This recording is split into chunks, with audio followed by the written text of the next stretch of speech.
Hi guys, and welcome back to this very special episode of Let's Talk Airguns. In this episode, we're talking to the legendary Ben Taylor from Theoben. Thank you very much for agreeing to us, Ben. No problem. Really much appreciated. It's Okay. like meeting a living legend, actually. Yeah, I remember that.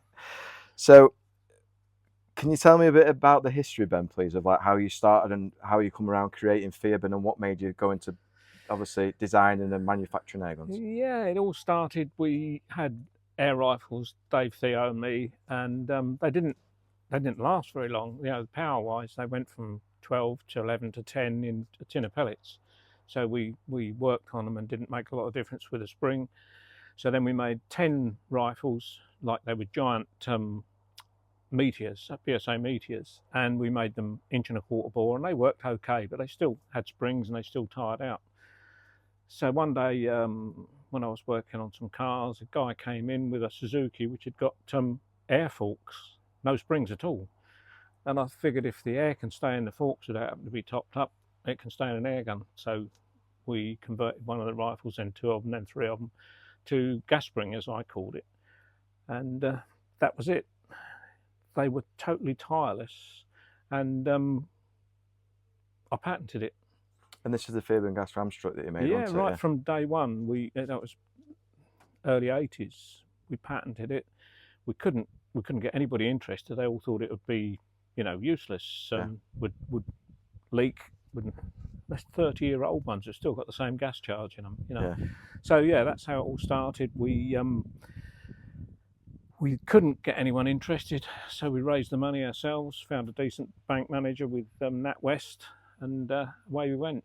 We thought we would probably not be successful, so we planned for that. You know, we reckoned that if we could sell 400 rifles in the first year, we'd see what the end of the year brought.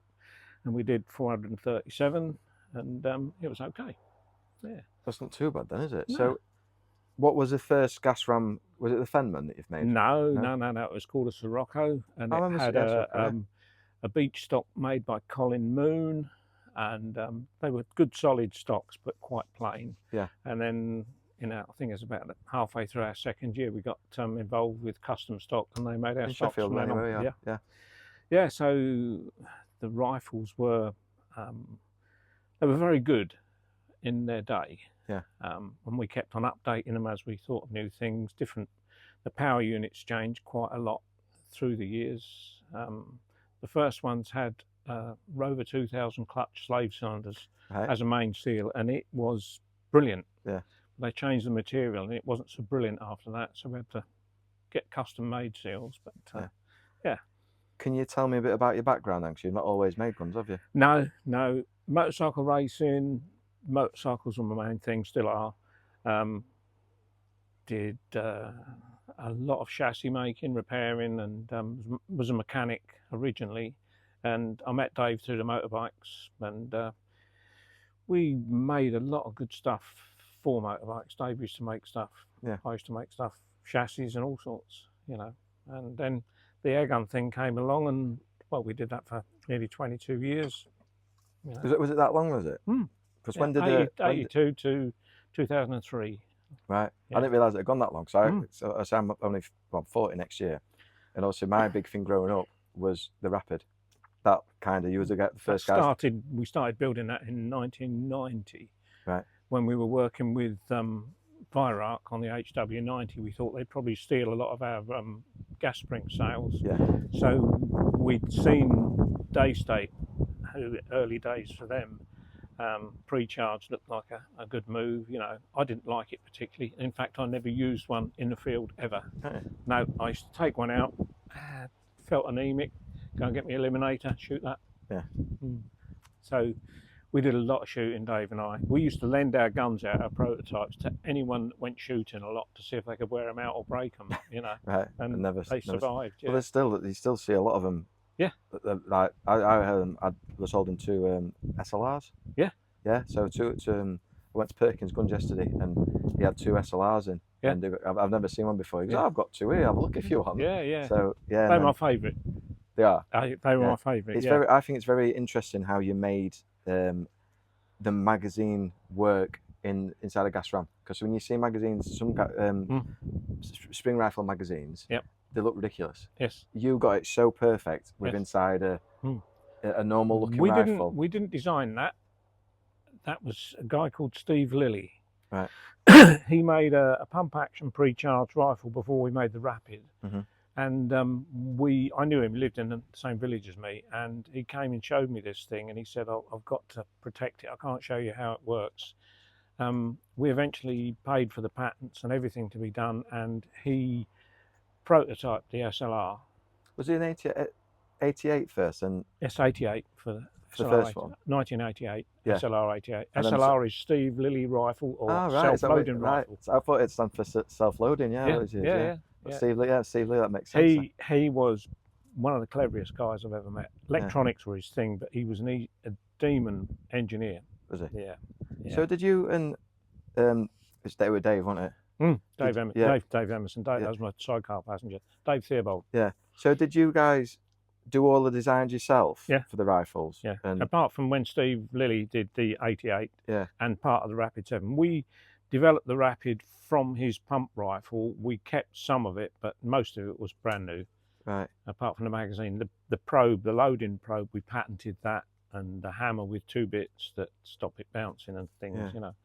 And I know, was it Walther barrels on that majority of them? Because you did a short run of Anschutz for a bit. No, Walther barrels came along for 20 and 25 caliber. We had Anschutz barrels, 177 and 22. So the Anschutz were on all the gas rams then? Oh yeah, everything. Right. So I thought that was all Walthers. I never knew that. No. Only the oddball calibers, the 20 caliber and 25 of Walther, but the 22 barrels and 177 barrels, we did a little bit of development work, believe it or not, with Anschutz on there. We increased the plane part of the bore slightly because they had very, very fine rifling lands, and they were a bit pellet fussy because of that.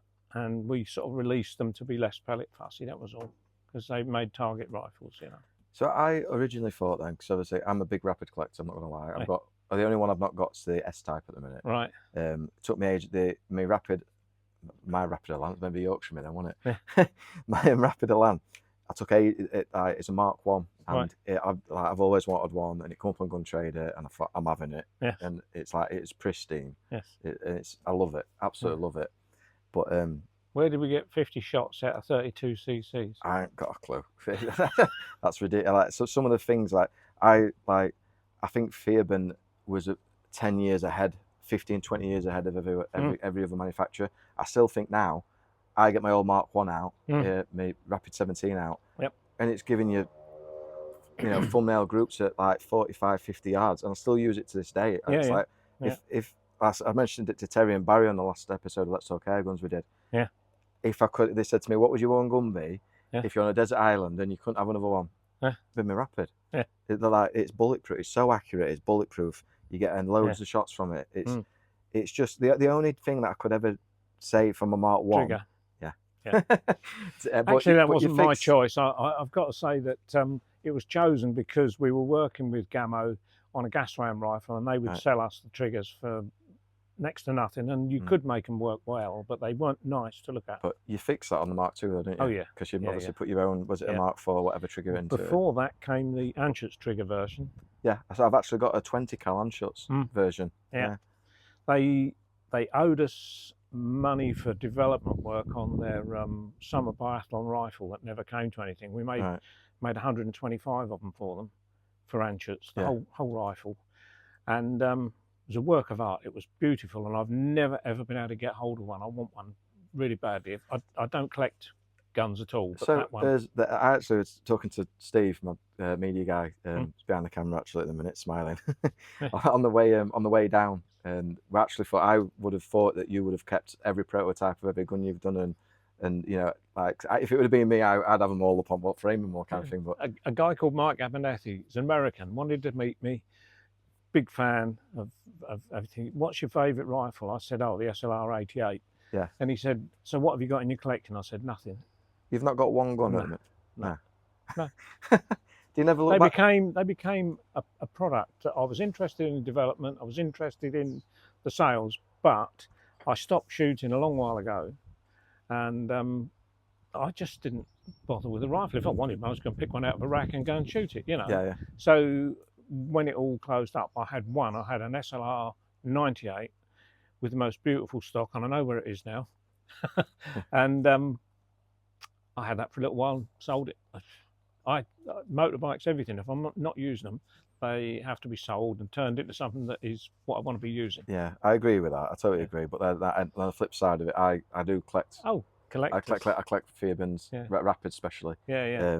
Ripley rifles, you know, things like that. Yeah, Mike Abernethy, this American, he wanted to know what my favourite rifle was, and he straight away said, "I'm coming over to England. I'll bring one. I've got a right-handed one. I'm left-handed. Yeah, I'll bring you one." He came through customs with it cocked and loaded. He'd forgotten. Oh my God! And it was they didn't understand it, so it got through all right. But yeah, what a nice guy.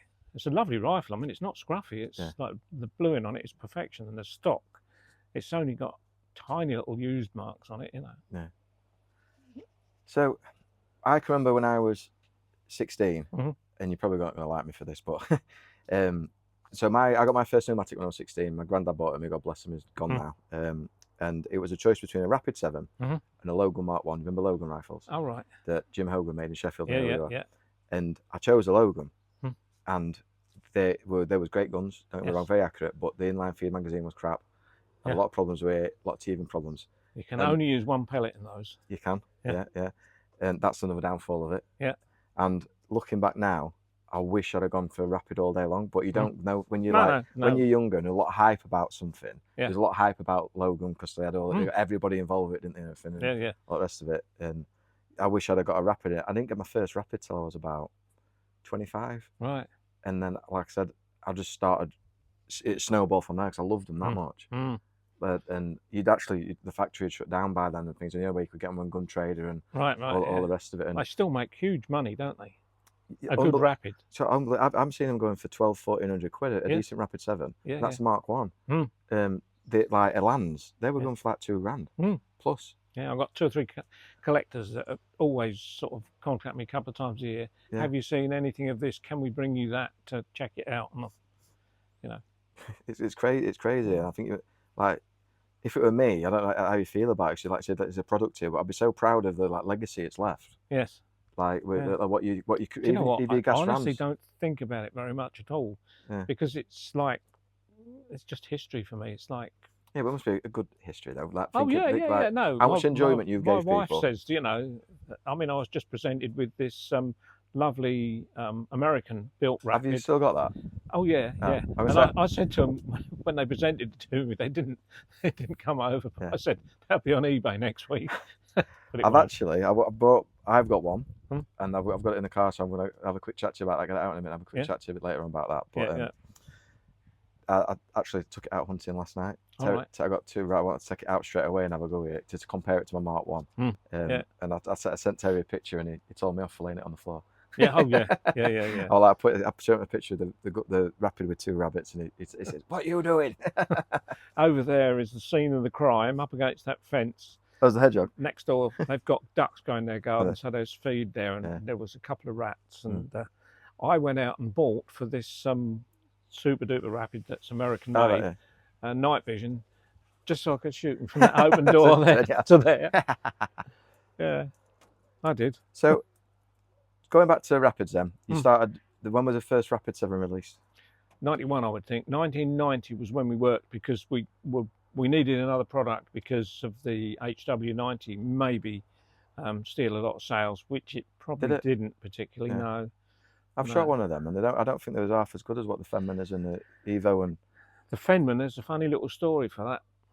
We built a high-speed camera.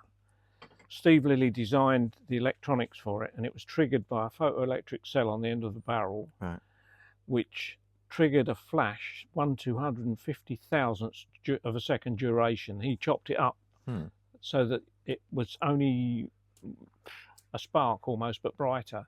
And you could freeze the pellet. Well, 2 pots you could turn, and you could freeze the pellet anywhere. God.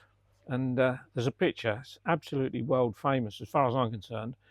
Dave took a picture of the pellet just touching a torch bulb that's illuminated, and you can see the cracks forming in the glass, and you can see the air rushing in. It's just slightly milky on the cracks, and it's as sharp as sharp.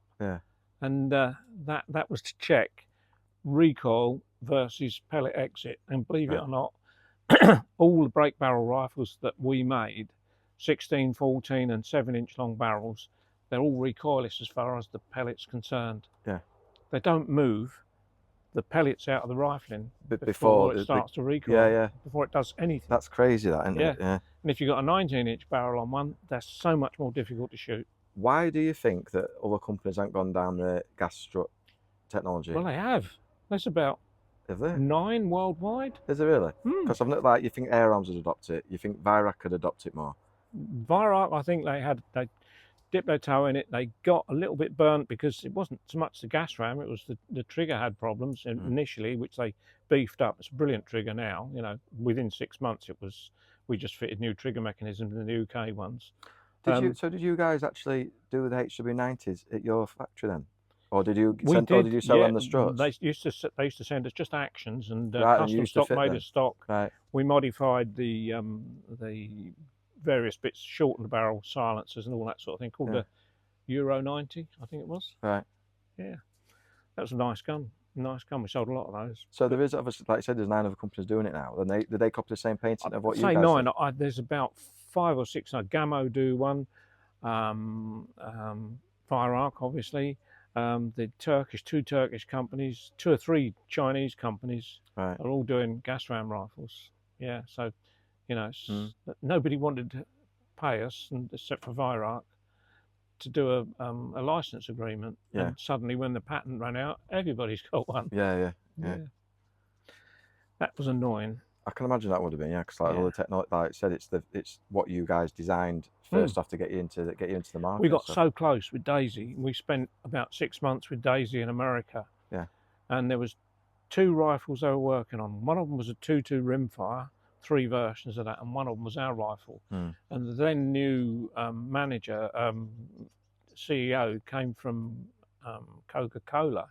Right, bit of a change. Okay, so he made the choice that they'd go with the 2.2 rifle, and it ended up bombing completely to such an extent they crushed them. Yeah. Daisy don't make 2.2 rimfires; they make air guns for kids. Yeah. Then they went back to that, and they could have resurrected our gun, but they didn't. This was lovely. It was a 6-shot little revolver in the breech block. Yeah.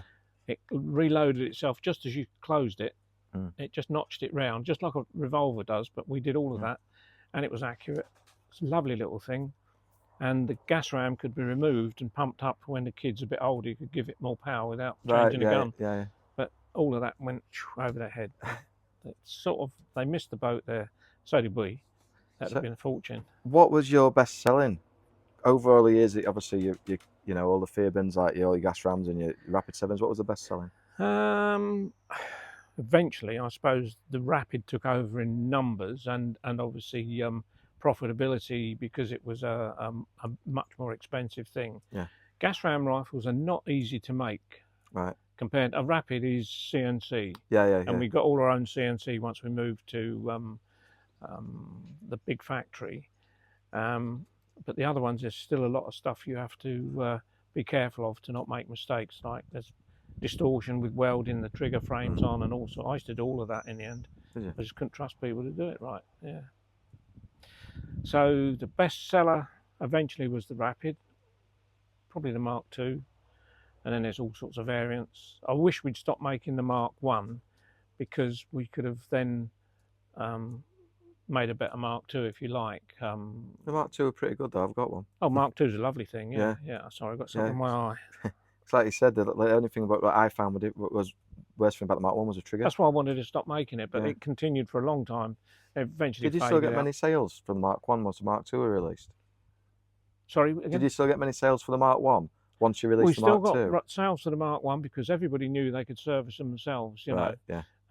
With the Mark II with the regulators, a little bit different, but the early Mark II regulator, the O-rings were a bit too small in section, so they used to wear out in 2 or 3 years. Well, we changed that with bigger section O-rings and different material, and they'd go 10 years, you know, a regulator. So did you guys make your own regulators for or did you buy them in? Yeah, everything. You say everything from start to finish, Yeah. apart from the stock, obviously, mate. Didn't make the was it- barrels, didn't make the stocks, but made everything else. Yeah. So you made the triggers, the blocks, Mm. everything else. Yep. That was something that. Did you make the Evo silencers? Yeah. Were you? Yeah. So Yeah. even the Evo silencers. And... Everything. Yeah. That's.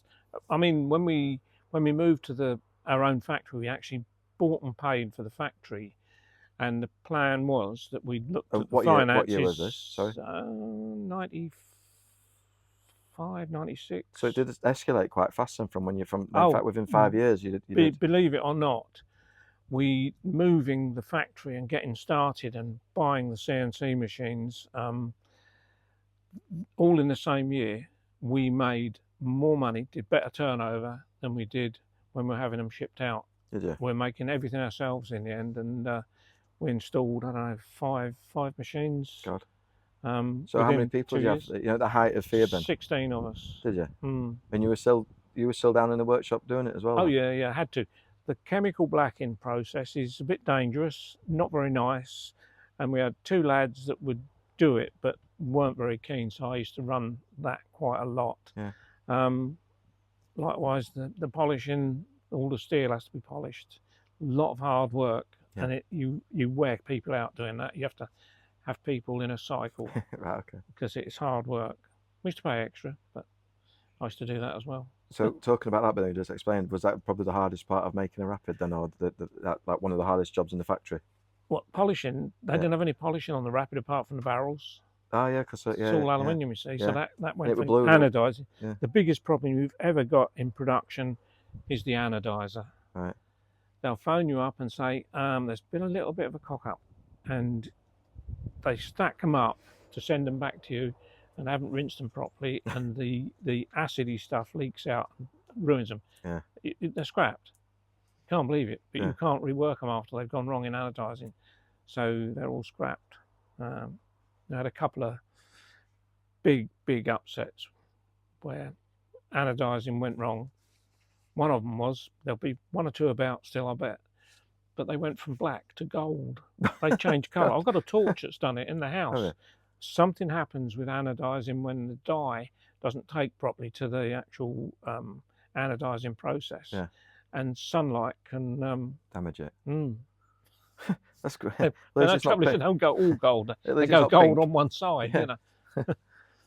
So when was the Mark II released? What year was the Mark II released? We started in 1990. It'd probably be 96, must be something like that. The dates of rifles, I can tell you when we did stuff, but the dates of specific rifles have escaped me, And the difference between the Mark I and the Mark II, you had a better trigger, obviously. Regulator, better trigger, bigger cocking bolt, nicer stock. Yeah. And obviously the benefits that go along with a regulator are fantastic. You know, when we were testing, we got a whole tin of pellets out of one charge. I remember that would have been a key feature in the advert when the Airgun World. 500 shots out of one charge on a 400cc bottle. Yeah. But we couldn't go with that and sell it with that because the accuracy, believe it or not, is not quite as good when there's a very soft charge of air pushing the pellet. It can be 12 foot-pounds. Yeah. But it slower, you need to expand the pellet slightly into the bore to make it nice and round. Yeah. And it didn't do it, so we had to. It was about 350 shots for fill, 400, something like that. But yeah, we did do 500 shots. God, that's crazy. Just one fill. Tony was shooting the thing nearly all day, and he got through to the bottom of the tin. There was about 4 left, and it just went off the boil. It went down to 580, and How many different variants of the Rapid was there in total? Because obviously I can remember Mark I, Mark II, MFR, Elan, S-Type. Yeah. Have I missed one?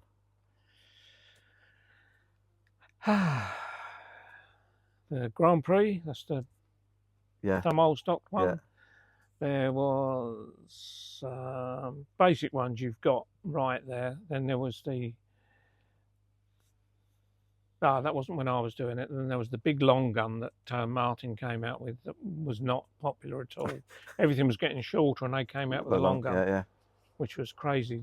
It's one of the reasons why their success wasn't guaranteed, because Martin knows the market inside out and back to front now, but I don't think he did at the time. And the guy that was working with him made or shot centerfire rifles, and he wanted to make a big long rifle. Yeah, because you did one with a big 19-inch barrel, didn't you? Yeah, everything was long. Yeah. The cylinder, the whole lot. Yeah. So it's a bit like a musket. Yeah. So the one thing, and they've gone shorter still now. I mean, the guns now are so compact, aren't they? You crazy, know? yeah. But yeah. So I do a lot of hunting.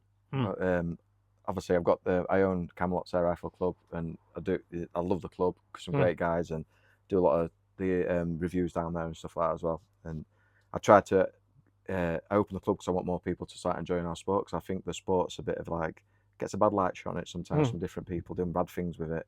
And I think that in a safe environment, used right, it's a great sport, and you meet a lot of great people. Yeah. But as going back to the hunting, like I said, my Rapid, it's like, that's probably an ideal length. I've shot a gun not so long back, it's brand new out. Took it. I do go down to Somerset every year on a hunting trip to go see one of my friends down there, and I took it down there and did a couple of videos with it in a review, and it was like a fishing rod. It was like I've got, like, say I collect ripplers as well. Ripplers are just too long. You could literally a squirrel, and if you're sat around a feeder, it's 25 yards away. You put the gun up, and the silencer's nearly touching the squirrel. It's that long. Yeah. But like you said, I think modern day rifles, they need to be a certain. They can cram the accuracy in somehow to make them with a shorter barrel, and make the modern day rifles be just as accurate as a longer one with a longer like barrel and things like that. The only difference I see is, because I've got my FAC as well, you need a longer barrel when you shoot an FAC, because you send it out that much power. Speed up. You get the speed. Yeah. I'll tell you what you're not going to like. Terry, me, and Dave and Tony Jefferson, we all went trooping off down to Bisley to test two things: a Rapid 7 at 30 foot-pound on Bisley Magnums, and an Eliminator on Bisley Magnums at 30 foot-pound as well. Right. Guess which was the most accurate? Eliminator. Yeah. And why do you think that is then? You can see. If there was a picture at the bottom of the article that Terry wrote, the pellet that came out of the Eliminator, the skirt had been punched right out, so it was completely in the rifling down the whole length of the pellet. Yeah. And the Rapid, the pellet came out exactly as it was made. Right. So it's not as aerodynamic, and it's not as true. It's only as true as manufacturing processes, whereas it was as true as the barrel is in the Eliminator. And we were shooting a 40mm disc at about 100 yards. Well, it wasn't. It was beyond 100 yards, because it was near the sand. Yeah. And Terry shot it. I put 5 shots in it, and we all hit it. And we got a chronograph at 10 meters, another one at 50, and another one at 100 meters. What was it? Come out at 100 meters? That what? It was the Eliminator was about 4 foot-pound up on the Rapid. Was it really? Yeah. There was, I don't know whether Terry could ever find the article, but it was so interesting, nobody believed it. Yeah, that's Terry. So when you're watching this, you have to dig the article out and send it to me. Yeah, it was about, we started off at 800 odd feet a second at the muzzle. Yeah. And by half distance, the Eliminator was in front of it, because it's so much more aerodynamic, the pellet, having been punched out to almost bullet shape rather than pellet shape. And so Dave did the little number of photographs of different pellets out of an Eliminator and out of a Rapid, and it showed you that aerodynamics would be so much better, and so it cling on to speed much better. Yeah. And it did. Yeah, we had just good fun that day. It's a lot of learning. Just going back to Terry, I've got told to ask you, what happened with this flight that you missed by a month? Not my fault. You said you'd say that. Yep. No, I was going backwards and forwards, and the month I wanted it to go in, and I clicked on it, and I was looking to see what flights we could get. Yeah. And it managed to put it back 1 month from the month, and I filled it all in, and hey, we're going, yeah. And we all got down there, and I'm arguing with this lady, and getting irate, and she suddenly went, that was last month. And it all went quiet. Terry didn't say much. He just went home. I said that. He won't let me forget it. No, he told me to ask you about that. Yeah, he's got a long memory, hasn't he? Yeah.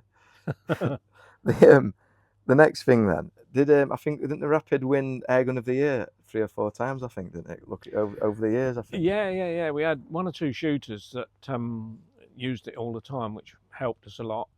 John Darling, bless his soul. That's the reason why I bought an alarm, Yeah. Mr. Darling. Yeah. My He was out fondest there. memories. He never asked for anything. We gave him, obviously, bits and pieces, but yeah, he was brilliant. So when I can my earliest days, when I can remember, like I said, reading the magazine when I was probably 13, 14, you had people like John Darling in there, didn't you? Yeah. And then I think Richard North used one for a bit. Richard North for a bit, yeah. And then there was what was his name? No, can't remember. Right. So the other thing that obviously always really interested me was the smooth twist technology that you brought out with the barrels. Can you tell us a bit about how you come around doing that and why you designed it? And... Yeah. When I say we, Frederick at FX and I were working together on rifles because I was now the importer.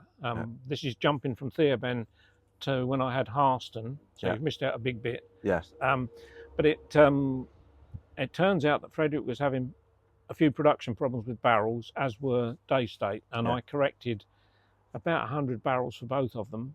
I had a choking machine. Right. And I made a dual choke. It was like light, then a more heavy choke in 2 stages in the muzzle, over an inch. Did it on all of their barrels and everything turned out all right. But it got me thinking. I then took a section of barrel, machined it up to go into a long section of smoothbore. Right. Because my theory was it's got no drag for 10 or 12 inches and then just goes through the rifling, and it shot exactly the same groups, regardless. It was a fine work bow barrel, a Walther barrel, and a Anschutz barrel. I made 3 of them, sent them over to FX, and they all shot exactly the same groups as they did when they were full-length rifled.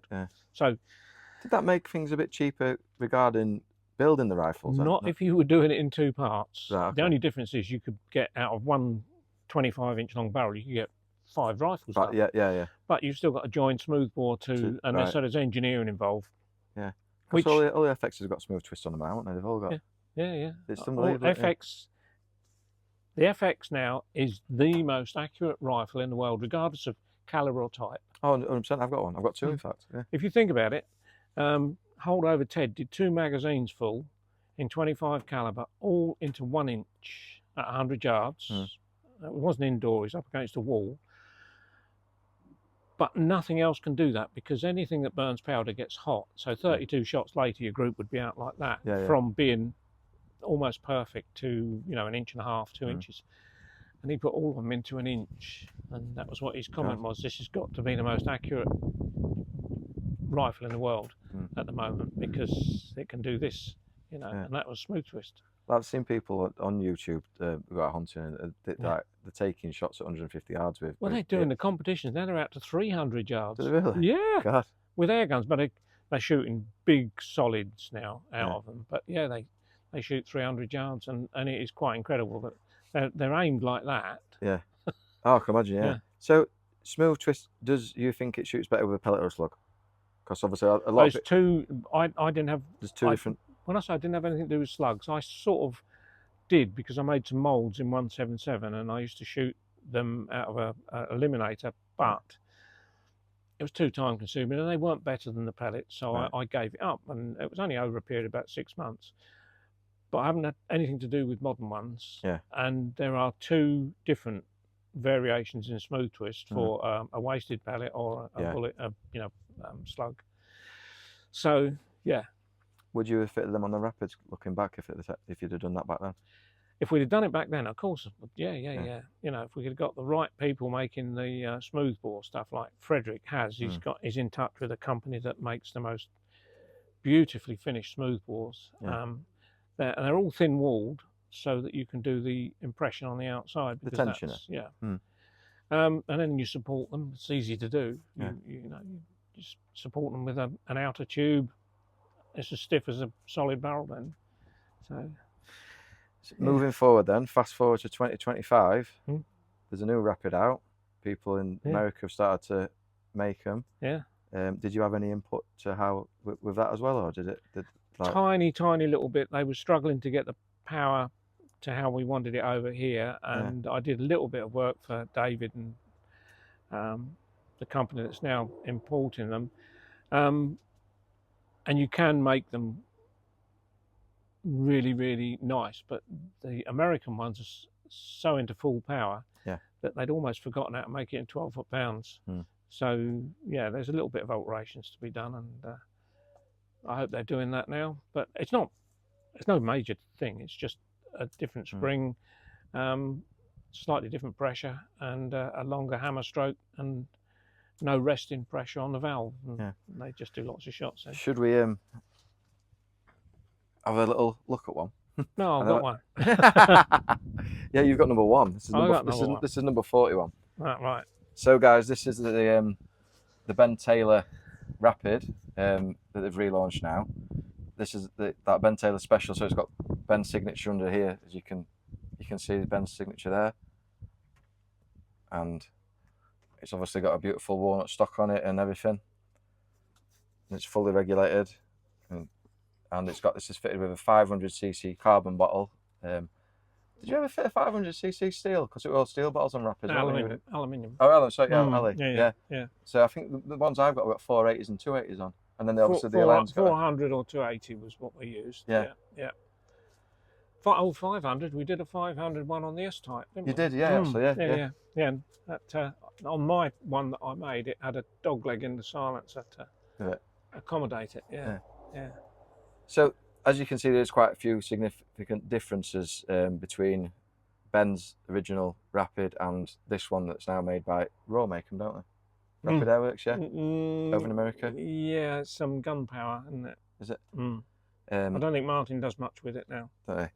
So these, obviously, we're going to do a full review on this one as well a bit later on in another episode. But they've changed the design from a bolt to a side lever cocking, haven't they? Much nicer. Yeah, it's really prominent as well. You can hear that obviously clicking when it goes back in. Just frightens everything for miles around. That's the only problem I found last night. It wants a little bumper in there for the lever to just hit on, a little rubber bumper. Right then, so here's some questions then, because I know you've obviously probably had to play with yours that you've got number one. Yeah, I have. Yeah. What changes would you make to this version? On this particular gun, I'd only just put a stiffer, shorter spring in it, increase the hammer stroke, and make it so that the valve and the hammer haven't got any pressure on them when it's shot, because then you get that sort of shunting hammer bounce. Yeah. That's all. Really, that's the main thing. So I found it last night, because obviously this ain't going to be for hunting. I just want to take it hunting because I thought I've got to try it. Don't drop it. Don't drop it, yeah, for now. That was one of the problems, like you said, that I don't know if you can hear that on camera.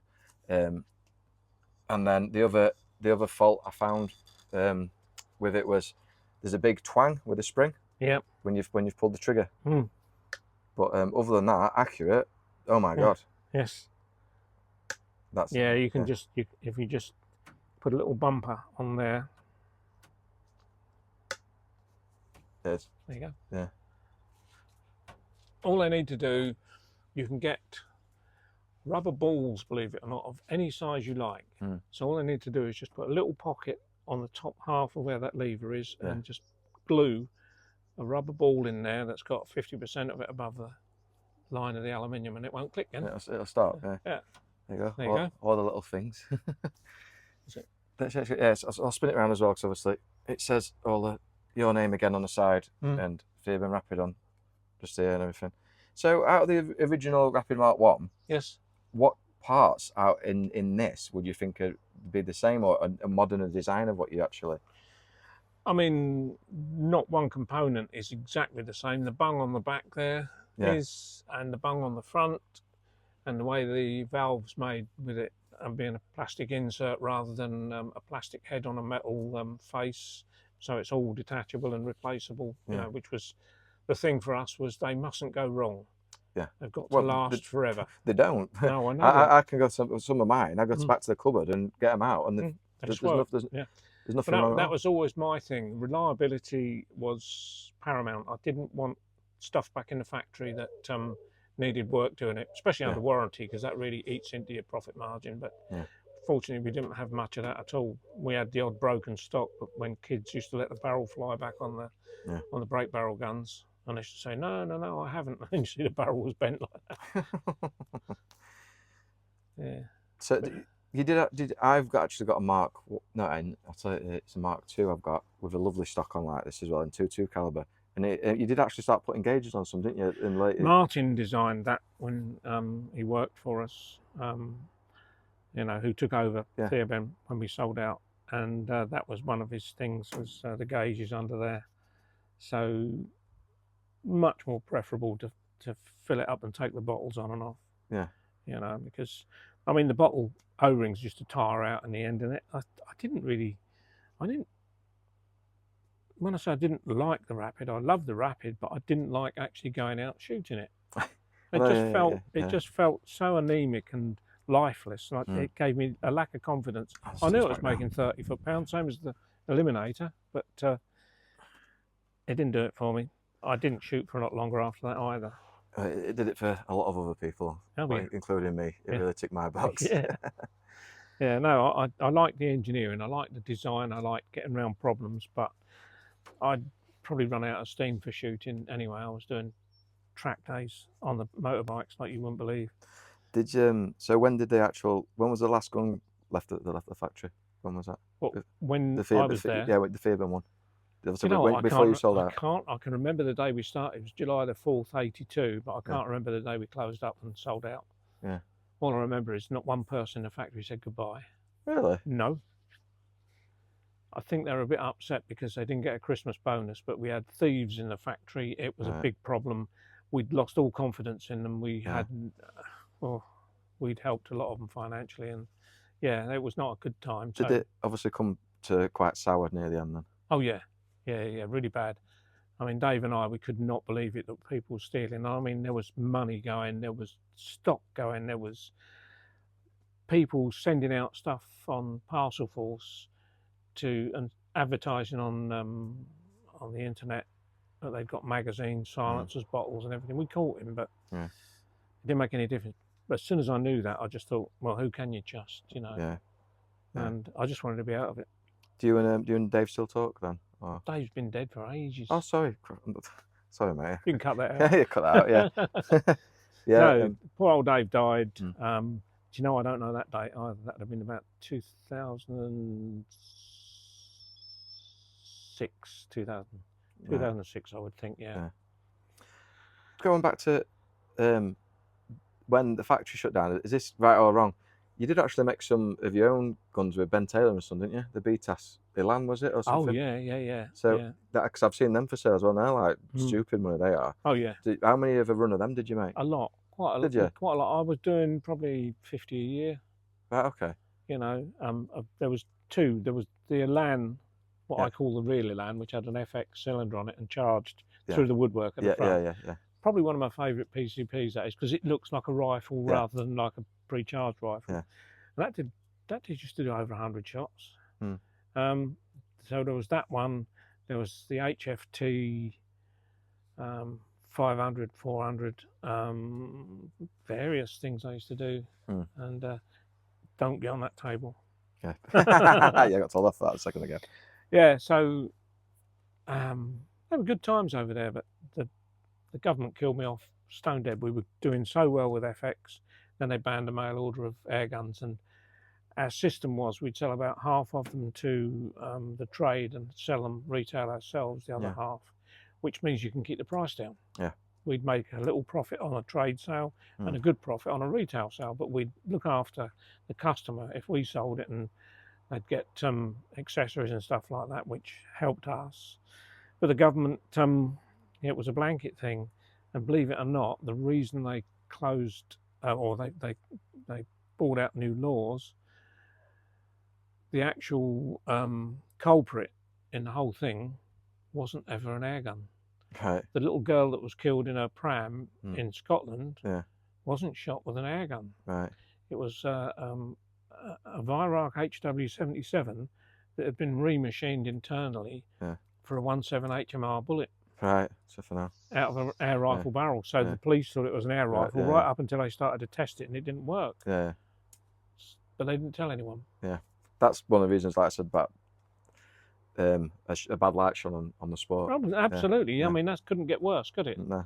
You know, an air gun's just killed a baby. No, it isn't. It's a rifle that shoots bullets that's been illegally converted Mm. from an air rifle, which, you know, for me, well, it shut us down. Yeah. Couldn't it? Plus getting broken into 5 times. So my last question then, Ben. Yep. Where do you see airgun manufacturing and the sport going in the next 10 years? Well, when we first started with a gas ram rifle, we thought we had reinvented the wheel. Yeah. To a certain extent, we had, because Not far off. springs are springs, and a gas ram is a totally different thing. But we started something, I think, open people's eyes, because it doesn't have to be the way it is. So then the pre-charge thing came along, and in the last 10 years, it's just erupted into something quite spectacular. And FX, I think, are at the forefront. Yeah. You know, Frederick never ever stops. His business is just absolutely through the roof. And I helped him a little bit with a rifle design that I never actually got to sell. The what's it called? The Royale. Yeah. I designed all of that. I went over to the factory. Yeah. We did it in a weekend. God. A little guy called Daniel sat next to me, yeah, with a computer, and I'm just reeling off what I wanted, and he made it all fit God. on a computer. And then he pressed the button, and it went like that, cocked and loaded and fired. God. All on a computer screen. And we had all the parts made from those drawings. Frederick had a set and I had a set, and we both built, he built a firearm and I built a 12-foot-pound rifle. Yeah. And within half an hour, we both got them running. God. And that was straight off from, nobody had anything to do with it in between. It went from, is it CAD CAM they call it? Straight into the machines, straight out and over to us, and they worked. And you put it together, God, it's crazy. Fantastic, yeah. And I never got to sell any of those because we've been put out of business by the government, and that was the end of that.